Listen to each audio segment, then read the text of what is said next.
Okay, students, we have already discussed Henry's law.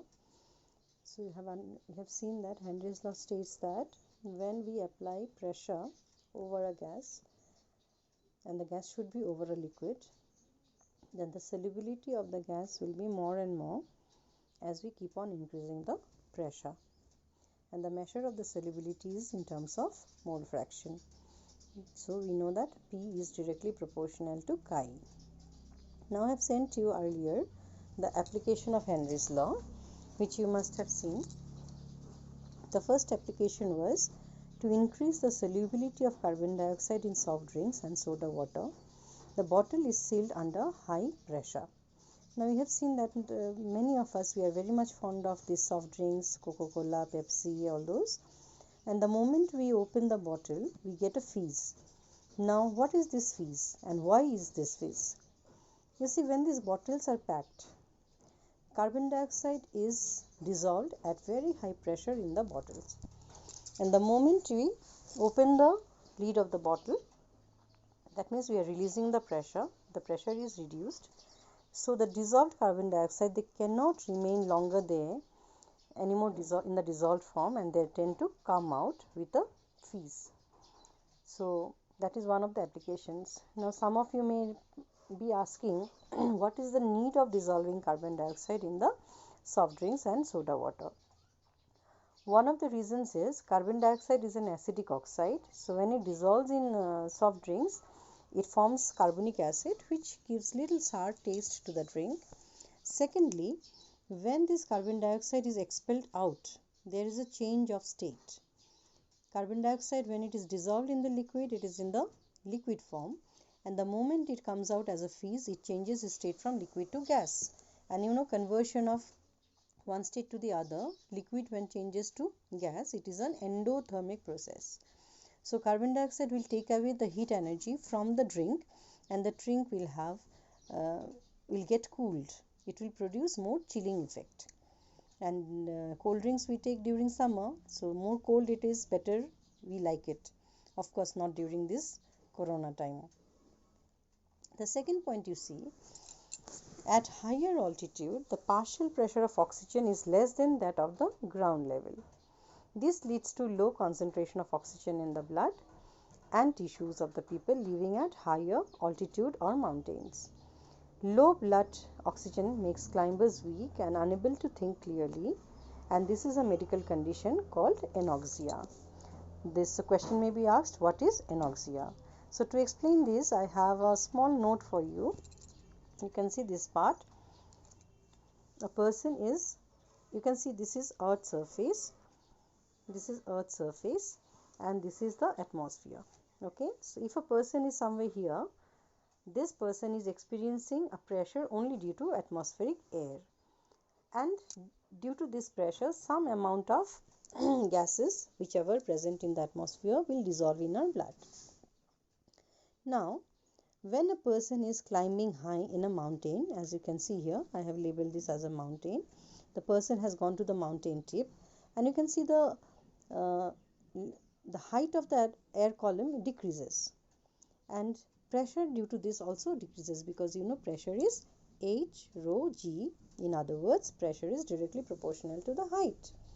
Now there is a misconception every time students experience, that when we think that when we are climbing up in the mountain, the height is increased. But remember, this is not the height from the surface of the earth, it is the height of the air column over our head. So when the height of the air column decreases, the pressure over us also decreases. As a result, the solubility of the atmospheric gases also decreases in our blood. Moreover, you see, as you go higher, the density rho also decreases. As a result, pressure decreases. So combining the effect of pressure, height, density, and also acceleration due to gravity, the pressure becomes very, very low at high altitude, and the blood, which is becomes less saturated with the dissolved gases. Now when oxygen from the dissolved oxygen from the blood reaches our brain, we get the brain functions normally, and our ability to think properly also increases. But at high altitude, since oxygen is less soluble in blood, so the amount of oxygen reaching to the brain is also less. So many of the time people lose their ability to think properly, and that is why it is believed that people who are staying in hills, they are having less rationalizing ability and compared to the people who are staying in the plains. Actually, we are not to be blamed because we stay in high altitude that we are not enough intelligent. It is Henry's law ultimately to be blamed for this. The third point you can see here, scuba divers must cope with high concentration of dissolved gases while breathing air at high pressure underwater. Increase of pressure increases the solubility of atmospheric gases in the blood. When the divers come towards the surface, the pressure decreases. This releases the dissolved gases. It leads to a formation of bubbles of nitrogen in the blood. This blocks capillaries and creates a medical condition called bends, which are painful and dangerous to life. To avoid bends as well as the toxic effect of high concentration of nitrogen in the blood, the tanks used by scuba divers are now filled with air diluted with helium.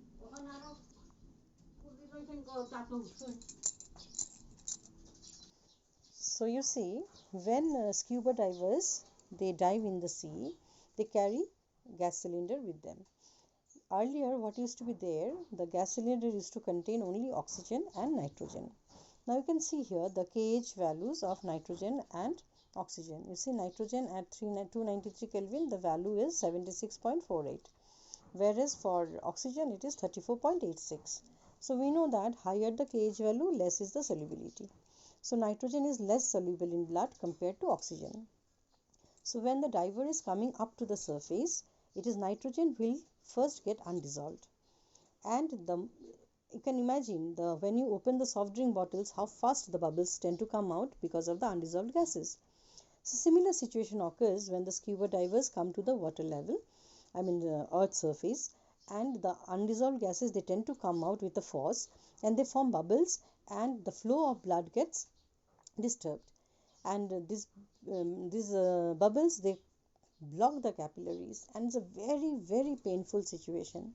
And if these bubbles exert a lot of pressure, it may happen that quite often the blood capillaries, they burst. And when the person comes to the earth's surface, they start bleeding from nose, ears, mouth, and even through eyes. So to avoid such conditions, what is done now, instead of 75% nitrogen, now 12% helium is added. Now what is the purpose of adding helium? You can see the KH value for helium is very, very high, 144.97 kilobar. So even at high pressure, helium doesn't dissolve in the blood much. So when it doesn't dissolve much, there is no question that it will get undissolved. As a result, the problem of nitrogen toxicity and the formation of bubble is taken care of to a certain extent. So question may be asked, what is bends? Okay, it is a medical condition experienced mostly by scuba divers. The last point, in the preparation of aerated drinks, actually first point and the last point is more or less similar. Dissolved in water at high pressure, bottle of ammonia liquor is cooled before opening, as ammonia will dissolve more at lower temperature. So these are some of the examples. So here again I am trying to explain the scuba divers, what is happening to them. You can see here, when the person, this is the sea level and this is the blanket of air. So we have this atmosphere till here. So if a person is standing somewhere here, he is experiencing only the atmospheric pressure, that is 1 atm normally at sea level. When the person is dipping inside the sea, you can see additional pressure due to water is also experienced by the person. So more gases which he is carrying as in the cylinder will dissolve in the blood. When he is going further down, the solubility of the gases increases further. But what happens when he tends to come back to the surface? The solubility of the gases will decrease and they will form bubbles in the capillaries which will block the flow of blood, and it creates a very, very painful condition called bends. So that is all about the